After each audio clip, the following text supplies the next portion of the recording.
ఏపీలో అధికారంలో ఉన్నటువంటి గుంపు పార్టీలు తెలుగుదేశం, జనసేన, బీజేపీ ఫాలోవర్సే కాదు, వైఎస్ఆర్సీపీ అపోజిషన్ పార్టీ ఫాలోవర్సే కాదు, యావత్తు తెలుగు జాతిని ఈ అంశం గురించి ఆలోచించమని నేను కోరుతున్నాను. కోస్టల్ ఆంధ్రలో గాని, రాయలసీమలో గాని, తెలంగాణలో గాని నక్సలిజం గురించి విన్నాము, ఫ్యాక్షనిజం గురించి విన్నాము, డ్రగ్స్ మాఫియా గురించి విన్నాము. టెర్రరిజం గురించి ఎప్పుడైనా విన్నామా? ఎక్సెప్ట్ హైదరాబాద్. గతంలో గాని ఇప్పుడు గాని మనం చూసామా? నక్సల్బరీ మూవ్మెంట్ దగ్గర నుంచి ఫ్యాక్షన్ ఫియర్స్, డ్రగ్స్ పెడలింగ్, ఇట్లాంటి అనేక అంశాలు మీడియాస్ లో అనేక స్టోరీస్ మనం ఎంతో కాలంగా చూస్తున్నాం. అలాంటిది ఏపీలో టెర్రరిజం గురించి అధికార పక్షం టీవీ ఛానల్స్ లో గానీ, న్యూస్ పేపర్స్ లో గానీ, ప్రతిపక్షం టీవీ ఛానల్స్ లో గానీ, న్యూస్ పేపర్స్ లో గానీ ఎప్పుడైనా కథనాలు వచ్చాయా? లేక ఇంటెలిజెన్స్ ఏదైనా ఈ టెర్రరిస్ట్ మూవ్మెంట్స్ ఉన్నాయని గానీ, ఉగ్రవాద ముప్పు ఉందని ప్రభుత్వాన్ని అప్రమత్తం చేయటం గానీ, ప్రజలను అప్రమత్తం చేయటం గానీ, గూఢచారి సమాచారం గానీ ఎప్పుడైనా అటు ప్రభుత్వానికి ఇవ్వడం గానీ, ఇటు ప్రజలకు ఇవ్వడం గానీ జరిగిందా? మరి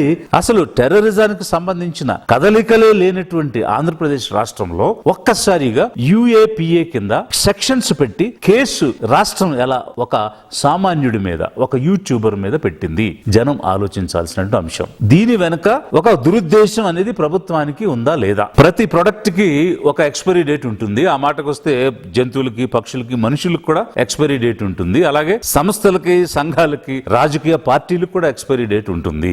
ఈ రోజు రాష్ట్రంలో జరుగుతున్నటువంటి అరాచక, దుష్ట, నిరంకుశ పాలన చూస్తూ ఉంటే అధికారం కోల్పోవటం ఈ గుంపు పార్టీలు అనివార్యం అని కనిపిస్తున్నా Telugu Desam party expiry date advance అయిపోయిందేమో అని అనిపిస్తూ ఉంది. గత 2 సంవత్సరాలుగా ఒక ప్యాటర్న్ కనిపిస్తూ ఉంది. జర్నలిస్టులైనా, సినిమా వాళ్ళైనా, ప్రశ్నించే వాళ్ళైనా, యూట్యూబర్స్ అయినా, సోషల్ యాక్టివిస్టులైనా, ఇతర పార్టీలు, ఆమె పార్టీలు కానటువంటి వారి మీద అయినా కేసెస్ పెట్టడం, ఆఫీసర్స్ తో సహా వారిని అరెస్ట్ చేయడం, జైల్లో పెట్టడం, బెయిల్స్ వస్తే అనేక స్టేషన్లో ఒకటే అంశం మీద అనేక స్టేషన్స్ లో కేసులు పెట్టడం, అరెస్ట్ చేసి జైల్లో పెట్టించడం ఒక ప్యాటర్న్ కనిపిస్తూ ఉంది.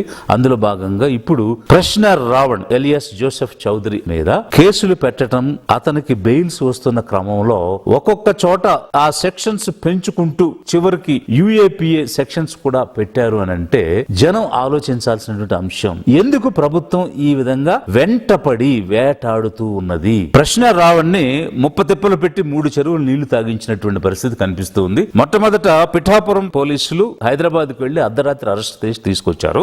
బెయిల్ వచ్చింది అతనికి. వెంటనే సర్పవరం పోలీసులు అరెస్ట్ చేసి మళ్ళీ అతనికి అక్కడ కూడా బెయిల్ వచ్చింది. పాయకరావు పెట్టేళ్లారు, బెయిల్ వచ్చింది. గదురు తీసుకొచ్చారు, మళ్ళీ అక్కడ కూడా బెయిల్ వచ్చింది. ఇక 4 సార్లు arrest bail, arrest bail, arrest bail, arrest bail అయిన తర్వాత ఇలా లాభం లేదు, బెయిల్ రాకుండా ఏదో రకంగా రిమాండ్ లో పెట్టాల్సిందే, జైల్లో తోయాల్సిందే అని కంకణం కట్టుకున్నటువంటి ప్రభుత్వ పెద్దలు, వారికి అనుకరిస్తున్నటువంటి పోలీసులు, ఇక లాస్ట్ కి లైఫ్ ఇంప్రిజన్మెంట్ పడేటువంటి సెక్షన్స్ తో సహా terrorist activities, unlawful activities prevention act ను కూడా తీసుకొని వచ్చి యుఏపిఏ సెక్షన్స్ కూడా పెట్టి అరెస్ట్ చేసి జైలుకి, రిమాండ్ కి పంపించేటువంటి ప్రయత్నం చేశారు. ఈ ప్రక్రియ అంతా చూస్తూ ఉంటే ముందుగానే అనుకుని ఎలాగైనా సరే ఇతన్ని జైల్లో తోసేయాలి అని పట్టుదలగా పనిచేసిన పరిస్థితి కనిపిస్తుంది. కంప్లైంట్ ఇచ్చినటువంటి జనసేన గన్నవరాల అధ్యక్షుడిగా ఉన్నాడు. అయితే జనసేన అధ్యక్షుడు పవన్ కళ్యాణ్ మీద ఇతను ఏలూరులో మాట్లాడిన మాటలకు వీరు మనస్తాపం చెందారు, మనోభావాలు దెబ్బతిన్నాయి. అయితే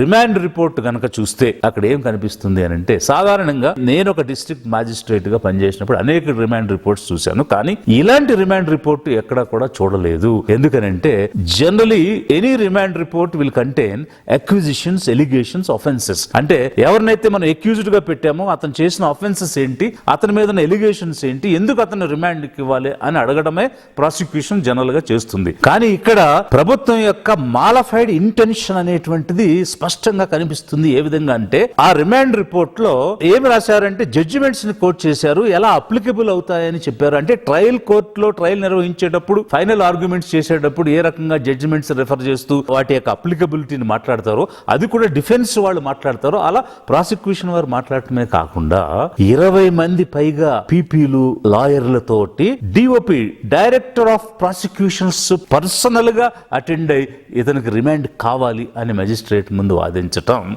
ఒక సామాన్యుడి ఫండమెంటల్ రైట్స్ ని హరించే విధంగా ప్రభుత్వమే పనిచేయటం అనేటువంటిది జనం ఆలోచించాల్సిన అంశం. వాస్తవానికి 22 మార్చి 2026 ఒక కేసు కేసు నమోదైంది. ఇంచుమించు 10 రాష్ట్రాలు, ఆంధ్రప్రదేశ్, తెలంగాణ, కర్ణాటక, మహారాష్ట్ర, రాజస్థాన్, ఢిల్లీ, బీహార్, పశ్చిమ బెంగాల్ కు సంబంధించి మల్టిపుల్ పర్సన్స్ మీద ఒక ఎఫ్ఐఆర్ నమోదు చేయడం జరిగింది. అందులో ఆంధ్రాకు సంబంధించినటువంటి మహమ్మద్ రహమతుల్లా, మహమ్మద్ డానిష్, మీర్జా సైఫుల్లా, తెలంగాణ, కర్ణాటక, బళ్ళారికి సంబంధించిన వాళ్ళు ఉన్నారు. ఇది తప్ప ఆంధ్రప్రదేశ్ రాష్ట్రంలో ఏ రకమైనటువంటి కేసెస్ కూడా నమోదు కాని పరిస్థితిలో ఒక యూట్యూబర్ సామాన్యుడి మీద యూఏపీఏ చట్టం ఎలా పెడతారు? ఈ రావణ్ ఎలియాస్ జోసెఫ్ చౌదరికి ఏమైనా ఈ అన్లాఫుల్ బ్యాండ్ ఆర్గనైజేషన్స్ అంటే నిషేధితమైనటువంటి సంస్థలతో సంబంధాలు ఉన్నాయా? ఎక్కడైనా మెంబర్షిప్ ఉందా? ఎక్కడైనా ఫైనాన్షియల్ ట్రాన్సాక్షన్స్ జరిగాయా? ఇతను ఏమైనా ఎన్ఐఏ, నేషనల్ ఇన్వెస్టిగేటింగ్ ఏజెన్సీ యొక్క లిస్ట్ లో ఉన్నాడా? గతంలో ఎప్పుడైనా ఇలాంటి కదలికలు గాని చర్యలు గాని చూసామా? ఉన్నట్టుండి సడన్ గా యూఏపీఏ సెక్షన్స్ ఎలా పెడతాము? ఈ రావణ్ మీద కేసు ఏమిటి? ఇతను పవన్ కళ్యాణ్ ని అవమానపరిచాడు అనేటువంటిది. వాస్తవంగా ఎక్కడైనా డిఫమేషన్ జరిగితే ఎవరైతే డిఫమేషన్ కు గురయ్యారో వారు కేసు వేయాలి. వారి తరపున వేరే వాళ్ళ కేసులు వేయటం ఏంటి? వారి మనోభావాలు దెబ్బతిని అని చెప్పడం ఏంటి? మనోభావాలు దెబ్బతిన్నాయి అనే దానికి ప్రూఫ్ ఏముంటుంది? సాధారణంగా ఇంజురీస్ అనేటువంటివి ఫిజికల్ ఉంటాయి, మెంటల్ ఉంటాయి. ఫిజికల్ ఇంజురీస్ కి వూండ్ సర్టిఫికేట్స్ డాక్టర్ దగ్గర నుంచి తీసుకుంటాం. ఒకవేళ మనోభావాలు దెబ్బతిని ఉంటే మీ మెంటల్ స్టేట్ డిస్టర్బ్ అయిన దానికి ప్రూఫ్ ఉండాలి కదా. అంటే పాలు తాగబోయి ఫినాయిల్ తాగడమో, లేకపోతే మనం తినే అన్నం కుక్కలకి వేసి కుక్కలు తినే అన్నం మనం తినేసేయటమో, మతి భ్రమించినటువంటి పరిస్థితి ఉందన్న విషయాన్ని డాక్టర్ దగ్గరికి వెళ్లి ప్రూఫ్ చేయించుకోవడం అనేటువంటిది కావాలి. అదేమి లేకుండా సింపుల్ గా ఎవరినో అంటే మనోభావాలు దెబ్బతిన్నాయని కేసులు ఎలా పెట్టేస్తారు ఒకవైపు అయితే, రెండో వైపు పవన్ కళ్యాణ్ మాట్లాడినదే నేను మాట్లాడాను అని ఆ రావణ్ చెప్పినప్పుడు హీ హాజ్ ఇమిటేటెడ్ హిమ్. అంటే ఈ విధంగా మాట్లాడాలి చేయాలి అని అబెక్ట్ చేసింది పవన్ కళ్యాణ్ అయినప్పుడు రావణ్ మీద పెట్టిన కేసు, రాజద్రోహం కేసు పవన్ కళ్యాణ్ అనే వ్యక్తి మీద కూడా పెట్టాలి కదా. అతను మాట్లాడిన మాటలే ఇతను మాట్లాడినప్పుడు అసలు దానికి మూలమైన వ్యక్తి మీద కేసు పెట్టకుండా దానిని ఇమిటేట్ చేసిన వ్యక్తి మీద కేసు పెట్టడం ఏంటి? మరొక అంశం ఏంటంటే ఇతను వీడియోల్లో విప్లవాలు చచ్చిపోయినా మళ్ళీ పుడతాయి, మళ్ళీ పుడతారు, వస్తాయి అని చెప్పాడు అనేటువంటివేవో కొన్ని మాటలు ఆ రిమాండ్ రిపోర్ట్ లో రాస్తూ ఉన్నారు. ఒక వీడియో తీసినా, ఒక సినిమా తీసినా వారి యొక్క అభిప్రాయాన్ని చెప్తే గతంలో నక్సలైట్స్ యొక్క పాంప్లెట్స్ చదివినా కూడా సింపథైజర్స్ అని లోపల వేసినటువంటి పరిస్థితి ఉంది. మరి ఈ వీడియో చూసిన 1,00,000 మందిని కూడా వేయాలి, వ్యూస్ పెరుగుతున్నాయి, లైక్స్ పెరుగుతున్నాయి అని రిమాండ్ రిపోర్ట్ లో రాశారు. మరి ఎంతమంది చూశారో, ఎంతమంది లైక్ చేశారో వారిని కూడా యూఏపీఏ చట్టంలో పెట్టాలి కదా. నక్సలైట్ గా యాక్ట్ చేసిన సినిమా యాక్టర్స్ ని పవన్ కళ్యాణ్ మీద కూడా రాజద్రోహం కేసు పెట్టి అతని మీద కూడా యూఏపీఏ చట్టం పెట్టాలి కదా. అసలు ఇప్పుడు రాజద్రోహం ఏంటి? స్టేట్ అనేది వేరు, గవర్నమెంట్ అనేది వేరు. విదేశీయులు అంటే బ్రిటిష్ వాళ్ళు పాలించే సమయంలో వాళ్ళు తక్కువ మంది, ఇండియన్స్ ఎక్కువ మంది ఉన్నారు. ఒక అభద్రతలో కొన్ని చట్టాలు తెచ్చారు. 1908లో, 11లో, 15లో, 19లో ఐపీసీ అమెండ్మెంట్ గానీ, ప్రివెన్షన్ ఆఫ్ మీటింగ్స్ గానీ, రౌలత్ యాక్ట్ గానీ, డిఫెన్స్ యాక్ట్ గానీ ఇట్లాంటివి కొన్ని తెచ్చారు. ఇప్పుడు స్వదేశీ పాలనలో స్వజాతి మీద రాజద్రోహం కేసు పెట్టడం ఏమిటి? అసలు ఇక్కడ రాచరికం ఎక్కడుంది? రాజు ఎక్కడున్నాడు? రాజ్యం ఎక్కడుంది? స్టేట్ అనేటువంటిది ఒక పర్మనెంట్ ఎంటిటీ. దానికి బౌండరీస్ ఉంటాయి, టెరిటరీ ఉంటుంది, ప్రజలు ఉంటారు, చట్టాలు ఉంటాయి, పాలన సాగుతుంది. గవర్నమెంట్ అనేది ఆ స్టేట్ కి అనుగుణంగా ప్రజలు ఇచ్చినటువంటి ఓట్ల ప్రకారం పాలనా వ్యవస్థను ఏర్పాటు చేసి పాలన కొనసాగిస్తారు. దే ఆర్ టెంపరరీ, వస్తారు పోతారు, 5 సంవత్సరాలు ఉండొచ్చు, ఈ లోపే పోవచ్చు. మరి ఎవరిని ప్రశ్నిస్తారు? టెంపరరీగా పాలన చేయడానికి వచ్చిన వాళ్ళని ప్రశ్నిస్తారా? స్టేట్ ని ప్రశ్నిస్తారా? రావణ్ అనేటువంటి వ్యక్తి రాజ్యం మీద ఏ రకమైనటువంటి ద్రోహం చేయలేదు, అసలు స్టేట్ ని ప్రశ్నించలేదు. ప్రశ్నించింది పాలకుల్ని, ముఖ్యమంత్రిని, మంత్రివర్గాన్ని, ఉప ముఖ్యమంత్రిని. వాళ్ళు చేస్తున్నటువంటి అరాచకత్వాన్ని, వాళ్ళు చేస్తున్నటువంటి తప్పుల్ని ఎత్తి చూపించారు. ప్రజాస్వామ్యంలో పాలకుల యొక్క తప్పులు ఎత్తి చూపించడం, విమర్శించడం తప్ప. అంటే ప్రజాస్వామ్యం మీద నమ్మకం లేనటువంటి వాళ్ళే ఈ రకమైనటువంటి చర్యలకు పాల్పడతారు. టీడీపీ ఆంధ్రప్రదేశ్ రాష్ట్రాన్ని పాలించడం ఇదే మొదటిసారి కాదు, గతంలో కూడా 3 సార్లు పాలించింది. కానీ ఆ 3 సార్లు పాలనకి ఇప్పుడు పాలనకి ఎంతో తేడా అనేటువంటిది కనిపిస్తుంది. అప్పుడు నక్సలిజం, ఫ్యాక్షనిజం అనేటువంటిది ఉన్న ఒక టార్గెటెడ్ గా మర్డర్స్ అనేటువంటివి జరిగే, వంగవీటి రంగ లాంటి వాళ్ళని చంపడం, కారం చేయడం, లేకపోతే పదిరికుప్పం లాంటి అట్రాసిటీస్ జరగటము, ఇలాంటివి చూసాం తప్ప సామాన్యులను భయపెట్టి, సామాన్యులను వెంటపడి వేటాడి వాళ్ళని అరెస్ట్ చేసి జైల్లో పెట్టించడం అనేటువంటిది గత 3 దఫాలుగా తెలుగుదేశం పాలనలో కనిపించలేదు.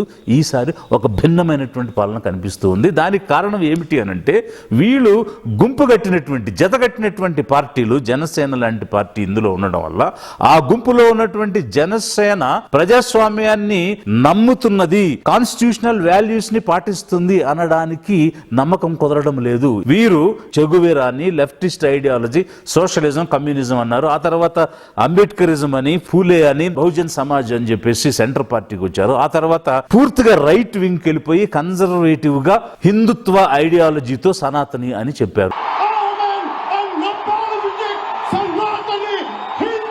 లెఫ్ట్, సెంటర్, రైట్ అయిపోయినాయి. ఇప్పుడు ఈ డెమోక్రసీలో ఉన్నటువంటి ఐడియాలజీస్ అన్ని పూర్తి అయిపోయిన తర్వాత ఒక హిట్లర్ పాటించినటువంటి ఫ్యాసిజం వైపు వెళుతున్నారా, అరాచకం సృష్టించాలి, భయపెట్టాలి, భయభ్రాంతులు గురి చేయాలి అనేటువంటి దారి ఎంచుకున్నారా అనే అనుమానాలు కలుగుతున్నాయి. ఎందుకనంటే రాడ్ల, హాకీ స్టిక్ల, మీరు ఇదే గుర్తుపెట్టుకోండి, రాడ్ల, హాకీ స్టిక్కుల, రాళ్ల, ఒట్టి చేతుల, నేను దేనికైనా బయటికి కూడా మా వాళ్లకు స్టంట్లు నేర్పించండి, సైలెన్సర్లు తీసి తిరగండి, వీళ్ళకి స్టంట్ స్కూల్స్ పెట్టండి. మా వాళ్ళు బైక్లు వేసుకుని తిరుగుతూ ఉంటారు, గోల్ చేస్తూ ఉంటారు, ఒక మంచి స్టంట్ స్కూల్ పెట్టండి, మీరు తిరగబడండి అని ఇవన్నీ కూడా నేర్పిస్తున్నారంటే ప్రజాస్వామ్యంలో ఎప్పుడైనా మంత్రులుగా ఉన్న వాళ్ళు స్టంట్లు నేర్చుకోండి అనేటువంటి సూచనలు ఎప్పుడైనా ఇచ్చారా? మరి ఇలాంటి ప్రజాస్వామ్యం మీద నమ్మకం లేని పార్టీని వీళ్ళ గుంపులో పెట్టుకుని పాలిస్తున్నప్పుడు తెలుగుదేశానికి ఎక్స్పైరీ డేట్ దగ్గర పడినట్ట కాదా ఆలోచించాలని నేను జనాన్ని కోరుతున్నాను. ఇతనికి నిజంగా కాన్స్టిట్యూషనల్ వాల్యూస్ ఉంటే గత 80 సంవత్సరాల్లో మనం ఎప్పుడు చూడనటువంటి పరిణామాలు ఇప్పుడు కనిపిస్తున్నాయి. ఫర్ ఎగ్జాంపుల్, పిఠాపురంలో బహిరంగ సభలో తన కేబినెట్ కొలీగ్ గురించి ఒక ఛాలెంజ్ చేస్తాడు ఈయన కేబినెట్ మినిస్టర్ గా ఉండి. ఏమంటాడు? హోమ్ మినిస్టర్ అనిత గారికి మీకు చేత కాకపోతే దిగిపోండి, మేము హోంశాఖ తీసుకుంటాము.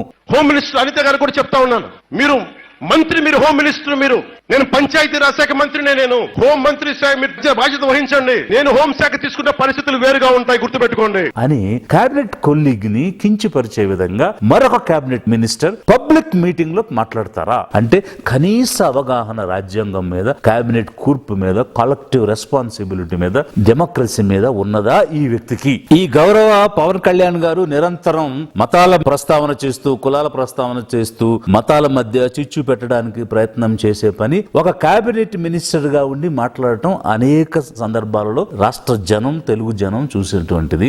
మరొక వైపు ఈ తెలుగుదేశం పార్టీ నుంచి గెలిచినటువంటి ఉండి ఎమ్మెల్యే మిస్టర్ రఘురామకృష్ణ కూడా ఇదే రీతిలో మతాల మధ్య చిచ్చు పెట్టడం అనేది, ఈ ఎస్సీలు, ఎస్టీలు, మైనారిటీలు, క్రిస్టియన్స్ ఓట్లే అవసరం లేదని డిక్లరేషన్ కూడా అతను చేసినటువంటి పరిస్థితి కనిపిస్తున్న సందర్భంలో వద్దా మీకు దళితుల ఓట్లు వద్దా?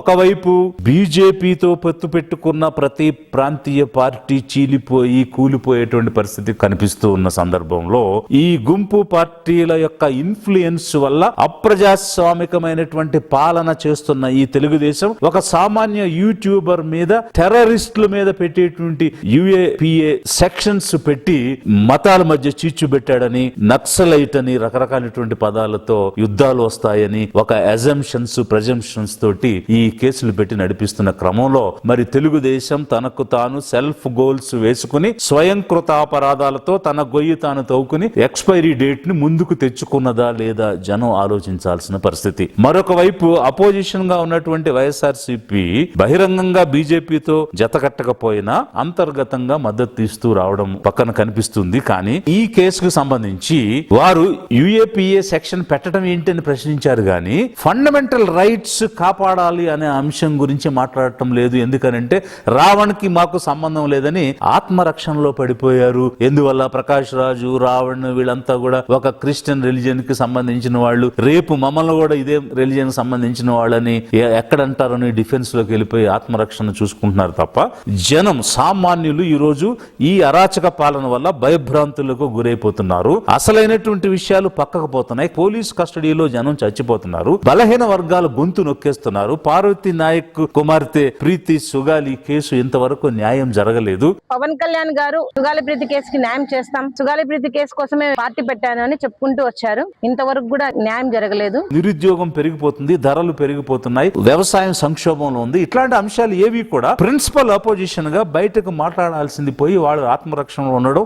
మరొక వైపు రాష్ట్ర జనం భయభ్రాంతుల్లో, భయం గుప్పెట్లో బతికేటువంటి పరిస్థితి. సామాన్యులు వీళ్ళకి ఓట్లు వేసింది ఎందుకు అని అంటే వాళ్ళతో కేసులు పెట్టించుకుని జైల్లోకి తోయించుకోవడానికి ఓట్లు వేశారు అన్న విధంగా ఈ పాలన సాగుతూ ఉంది. ఇలాంటి సందర్భంలో ఎవరు ప్రశ్నించాలి? జనం ఆలోచించాలి, జనం మేల్కొనాలి. ఈ గుంపు పార్టీలకు ఓట్లు వేసి పశ్చాత్తాపడుతున్నారు చాలా మంది ప్రజలు ఒకవైపు. మరొక వైపు ఈ పెట్టుబడిదారు పార్టీలు కేవలం పెట్టుబడిదారులకు, పెత్తందారులకు కొమ్ము కాయడం, జనం యొక్క హక్కులు హరించడం, సామాన్యులను భయపెట్టడం అనేది జరుగుతూ ఉంది. గతంలో వైఎస్ఆర్సీపీ ఇలా భయపెట్టిందని, ఒక అరాచక పాలన సాగించిందని వీళ్ళ ఛానల్స్ ద్వారా ప్రచారం చేస్తే ప్రజలు మంచి పాలన దొరుకుద్దని ఈ గుంపు పార్టీలకు ఓట్లేశారు. వీళ్ళు అంతకు మించి ఇంకా అరాచకం చేస్తున్నారు. సామాన్యుల హక్కులు రక్షణ లేకుండా పోయింది. అధిక జనం ఆలోచించాలి. ఎలాంటి పార్టీలకు మనం ఓట్లేసాం, కనీసం రాబోయే రోజుల్లో అయినా మన నాయకత్వంలో మన పార్టీలకు మన ఓటు వేసుకుందాం, మన ఓటుని కాపాడుకుందాం, మన